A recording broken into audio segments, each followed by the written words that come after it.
construction. There's form and there's function. Folks go to a hospital for healing. They go to a stadium for entertainment. And they go to a school for education. For the builders of Charlotte-Mecklenburg schools, there is no higher calling than gathering the sticks and bricks and transforming them into hallowed halls of learning. Did you know that 50 people are moving to Charlotte every day? Now I know there's some school-aged children in there. Some of our schools are built to accommodate growing numbers of students. Others are constructed to replace old facilities that have become difficult and costly to maintain. Can't wait to move into our new Montclair replacement school.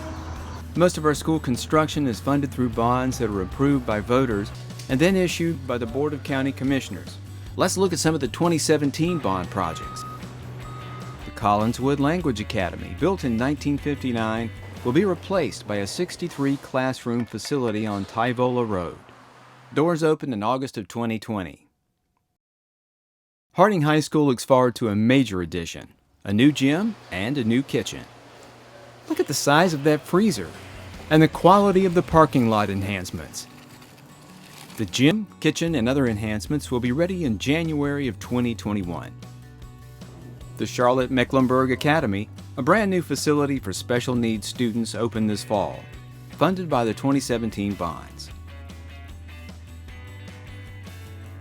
4 schools recently received ITE upgrades through the 2013 bond package. Here's a look at automotive and carpentry labs at Independence. Can you feel the freedom? A new addition in the northern part of the county opened this fall at Davidson Elementary.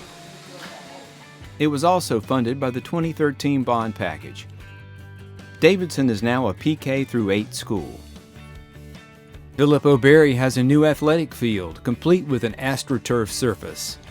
Funds were provided through sustainment dollars.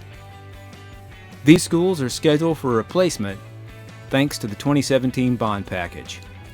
West Charlotte High School is getting a new facility. Completion for the project is scheduled for August 2022. These are just a few of the projects going on across Mecklenburg County. If you want more details, go to the CMS construction website.